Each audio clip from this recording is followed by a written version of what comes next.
Hello दोस्तों, हम फिर से आपके हिंदी बुक का ऑब्जेक्टिव क्वेश्चन कराने के लिए ले आए हैं। इस वीडियो में एक बहुत ही अच्छी VVI प्रश्न है और इस वीडियो के माध्यम से आपको हम एग्ज़ाम की तैयारी करवाने के लिए बहुत अच्छी तरह से एक ऐसा प्रश्न लाए हैं जो एग्ज़ाम में सटीक दम पूछेगा। ठीक है, तो मैट्रिक बोर्ड परीक्षा हिंदी के है और क्लास 10 का है, गोधली भाग 2 है और परंपरा का मूल्यांकन जो है सो पाठ है, VVI क्वेश्चन है और हाई टारगेट के लिए कि नंबर 1 ये चैनल है। Omkar teach and study channel को सब्सक्राइब करिए। ठीक है, चलते हैं अपने प्रश्न की ओर चलते हैं। ठीक है, प्रश्न मेरा है, परंपरा का मूल्यांकन किसकी कृति है? परंपरा का मूल्यांकन किसकी कृति है? Option number A Ramvilas Sharma, option number B Ramdhari Singh Dinkar, option number C Ashok Vajpeyi, option number D Yatindra Mishra. तो इसका राइट आंसर हो जाएगा ऑप्शन नंबर ए यानी कि रामविलास शर्मा। ऑप्शन नंबर ए हो जाएगा रामविलास शर्मा। दोस्तों, आपके लिए बहुत अच्छा बिहार बोर्ड CBSE बोर्ड को लिए बहुत अच्छी है और इस प्रश्न को आप बारीकी तरह से याद रखिएगा। ठीक है, प्रश्न नंबर 2 है। अगला प्रश्न है, प्रगतिशील आलोचना का विकास होता है। प्रगतिशील आलोचना का विकास होता है। ऑप्शन नंबर ए धर्म के ज्ञान से, ऑप्शन नंबर बी साहित्य की परंपरा के ज्ञान से, ऑप्शन नंबर सी कला के ज्ञान से, ऑप्शन नंबर डी इतिहास के ज्ञान से। तो इसका जो है राइट आंसर मेरा हो जाएगा इस प्रश्न का ऑप्शन नंबर बी यानी कि साहित्य की परंपरा के ज्ञान से। ठीक है, चलिए प्रश्न नंबर 3 की ओर चलते हैं। प्रश्न है, परंपरा का मूल्यांकन का पाठ के रचनाकार है। परंपरा के मूल्यांकन के पाठ के रचनाकार है। Option number A Yatindra Mishra, option number B है Rabindranath Tagore, option number C में है Ramvilas Sharma, option number D में है गुणाकर मुल्ले। तो इसका राइट आंसर हो जाएगा ऑप्शन नंबर सी यानी रामविलास शर्मा। ठीक है, चलिए अगला प्रश्न मेरा है, तारास्त्रक में कितने कवियों की कविताएं संग्रहित हैं? ऑप्शन नंबर ए है 4, ऑप्शन नंबर बी है 5, ऑप्शन नंबर सी है 6, ऑप्शन नंबर डी है 7। तो इसका राइट आंसर होगा डी यानी कि 7। क्या गो है? 7 गो है। ठीक है, चलिए अगला प्रश्न मेरा है, रामविलास शर्मा का जन्म कब हुआ था?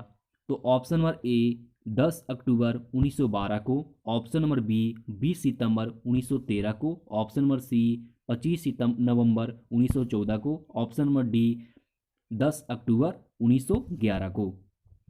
तो इसका राइट आंसर हो जाएगा ऑप्शन नंबर ए यानी कि 10 अक्टूबर 1912 को। ठीक है, ये VVI है।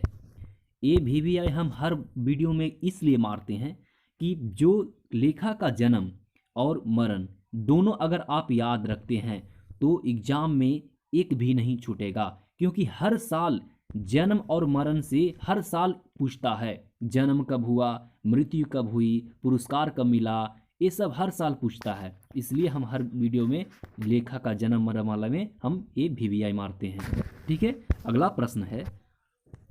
प्रश्न है, साहित्य की परंपरा का पूरा ज्ञान किस अवस्था में संभव है? तो ऑप्शन नंबर ए है पूंजीवादी व्यवस्था, ऑप्शन नंबर बी है जातिवादी व्यवस्था, ऑप्शन नंबर सी है समाजवादी व्यवस्था, ऑप्शन नंबर डी है भौतिकवादी व्यवस्था। तो इसका राइट आंसर है ऑप्शन नंबर हो जाएगा सी यानी कि समाजवादी व्यवस्था। ठीक है, चलते हैं अगला प्रश्न की ओर। अगला प्रश्न है, रामविलास शर्मा ने BA कब किया? यानी कि जो अपने पढ़ाई से रिलेटेड है वो कहते हैं कि रामविलास शर्मा ने BA कब किए? तो इसका ऑप्शन नंबर ए है 1932 में, ऑप्शन नंबर बी है 1934 में, ऑप्शन नंबर सी है 1933 में और ऑप्शन नंबर डी है 1931 में। तो इसका दोस्तों राइट आंसर इसका हो जाएगा 1932 यानी कि ऑप्शन नंबर ए में है 1932। ठीक है, चलते हैं अगला प्रश्न में। ठीक है, तो इसका है साहित्य सापेक्षी रूप में क्या होता है। साहित्य सापेक्षी रूप में क्या होता है। ऑप्शन नंबर ए प्राधान्य, ऑप्शन नंबर बी जड़, ऑप्शन नंबर सी प्रतंत्र, ऑप्शन नंबर डी स्वाधीन। तो इसका राइट आंसर है, इसका राइट आंसर हो जाएगा ऑप्शन नंबर डी यानी कि स्वाधीन। ठीक है, चलिए अगला प्रश्न है। अगला प्रश्न है वायरन। वायरन किस भाषा की कवि हैं। वायरन किस भाषा की कवि हैं। तो ऑप्शन नंबर ए है Hindi, option number B Sanskrit, option number C Angrezi, option number D French. चलिए बताइए। तो इसका जो है राइट आंसर हो जाएगा ऑप्शन नंबर सी यानी कि अंग्रेजी। ठीक है, अगला प्रश्न मेरा है। अगला प्रश्न है साहित्य में विकास प्रक्रिया किस तरह से संपन्न होती है। ठीक है, तो इसका ऑप्शन नंबर ए है समाज की तरह, ऑप्शन नंबर बी है जंगली की तरह, ऑप्शन नंबर सी है शहर की तरह और ऑप्शन नंबर डी है परिवार की तरह। तो बताइए इसका राइट आंसर जो है ऑप्शन नंबर ए यानी कि समाज की तरह, समाज की तरह। ठीक है, चलते हैं अगला अगला प्रश्न में। निराला कहता है 11 नंबर है, निराला की साहित्य साधना किनकी कृति है। निराला की साहित्य साधना किनकी कृति है। ऑप्शन नंबर ए है दूधनाथ सिंह को, ऑप्शन नंबर बी है रघुवीर सहायक की, ऑप्शन नंबर सी है रामविलास शर्मा की, ऑप्शन नंबर डी है मुक्ति बोधि की। तो इसका जो है राइट आंसर होगा ऑप्शन नंबर सी यानी कि रामविलास शर्मा को। चलिए अगला प्रश्न है। अगला प्रश्न मेरा है परंपरा का मूल्यांकन किस विधि का रचना है। ऑप्शन नंबर ए कहानी, ऑप्शन नंबर बी निबंध, ऑप्शन नंबर सी स्मरण, ऑप्शन नंबर डी लघु कथा। तो इसका राइट आंसर हो जाएगा ऑप्शन नंबर बी यानी कि निबंध है। ठीक है, चलिए प्रश्न नंबर 13 है। 13 कहता है कि निराला की साहित्य साधना कितने खंडों में रचित है। ऑप्शन नंबर ए 2 खंडों में, ऑप्शन नंबर बी 3 खंडों में, ऑप्शन नंबर सी 4 खंडों में, ऑप्शन नंबर डी 5 खंडों में। तो इसका राइट आंसर है, इसका राइट आंसर जो हो जाएगा ऑप्शन नंबर 3 खंडों में यानी कि बी। ठीक है दोस्तों, आप अगर अच्छी तरह से याद करिएगा तो आपके एग्जाम में छूटने की चांसेस बहुत कम होती है। हम तो समझते हैं, अब कितना मेहनत हम करते हैं आपके लिए बताइए। आप मेरे चैनल को सब्सक्राइब जरूर करिएगा, Omkar teach and study channel है। ठीक है,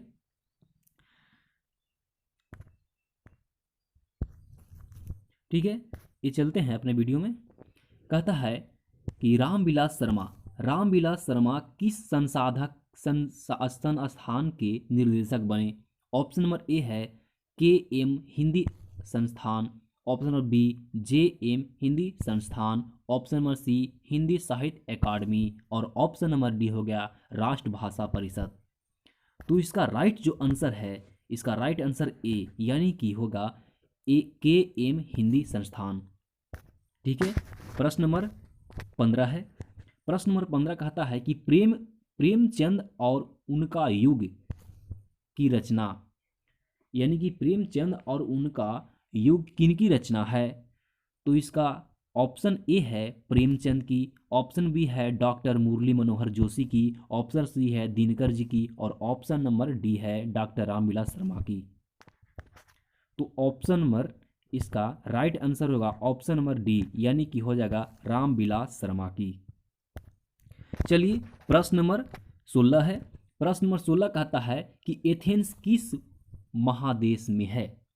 तो पहला यूरोप, दूसरा एशिया, तीसरा अमेरिका, चौथा ऑस्ट्रेलिया।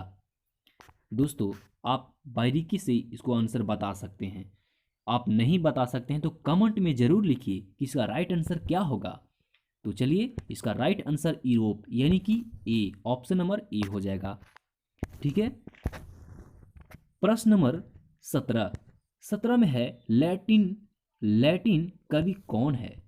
तो option number A Virgil, option number B Byron, option number C Shakespeare, option number D Rainer Maria Rilke. तो इसका राइट जो आंसर हो जाएगा ऑप्शन नंबर ए वर्जिल। ठीक है, चलिए प्रश्न नंबर 18 की ओर चलते हैं।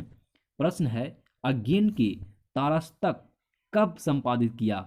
तो 1900, ऑप्शन नंबर ए 1941 में, ऑप्शन नंबर बी 1943 में, ऑप्शन नंबर सी 1945 में, ऑप्शन नंबर डी 1947 में।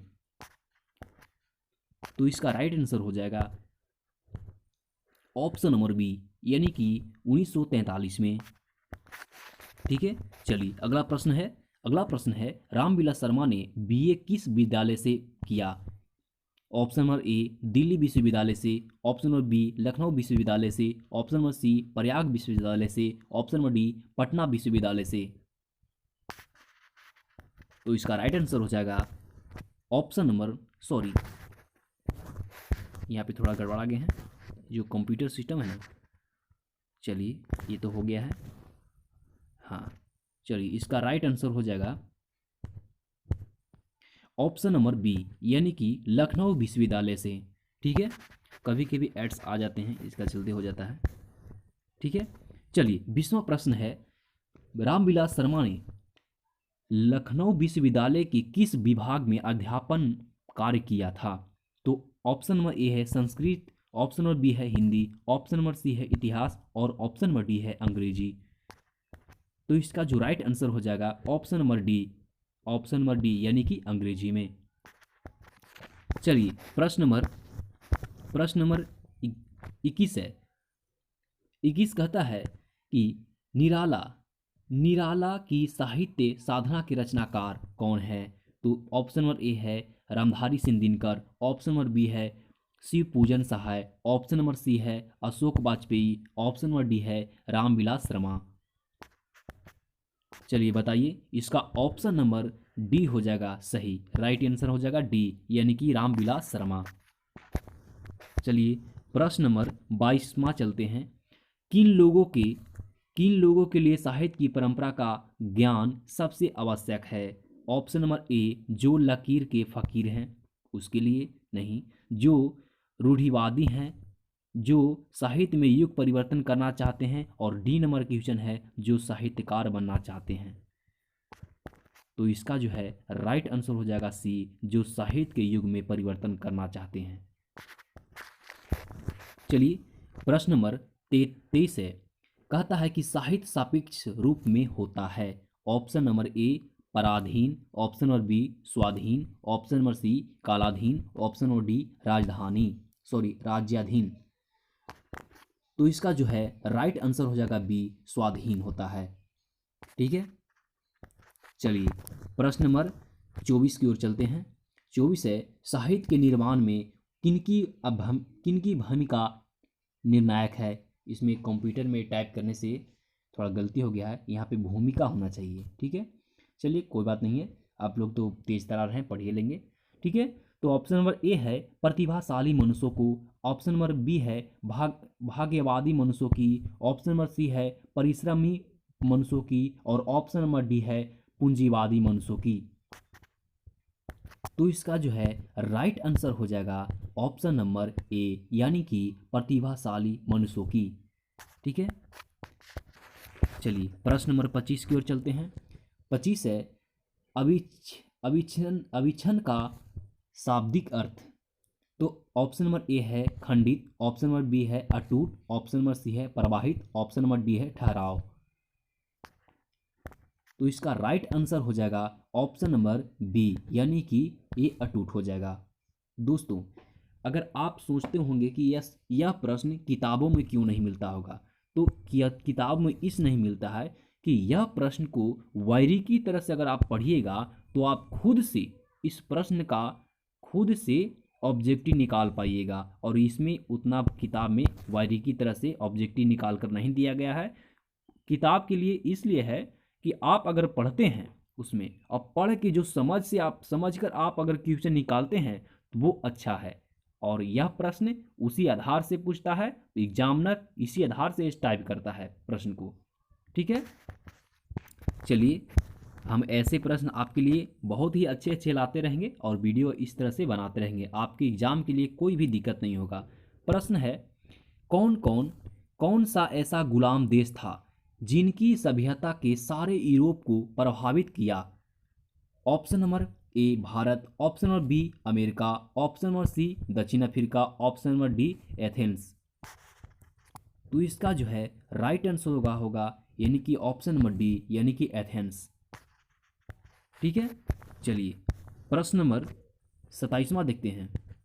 27 है, आदिम का अर्थ है, आदिम का अर्थ है, ऑप्शन नंबर ए आदमी, ऑप्शन नंबर बी अति प्राचीन, ऑप्शन नंबर सी अर्वाचीन, ऑप्शन नंबर डी वन मानुष।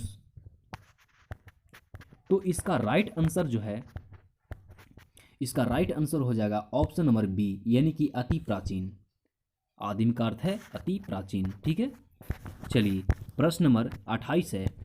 28 है, किस वर्ष की क्रांति के बाद रूसी और गैर रूसी जातिवाद की वापसी में बहुत बड़ा परिवर्तन हुआ? ऑप्शन नंबर ए है 1915 की क्रांति, ऑप्शन नंबर बी है 1916 की क्रांति, ऑप्शन नंबर सी है 1917 की क्रांति और ऑप्शन नंबर डी है 1918 की क्रांति। तो चलिए इसका जो राइट आंसर है, इसका राइट आंसर हो जाएगा 1917 यानी कि सी नंबर की ऑप्शन सही है।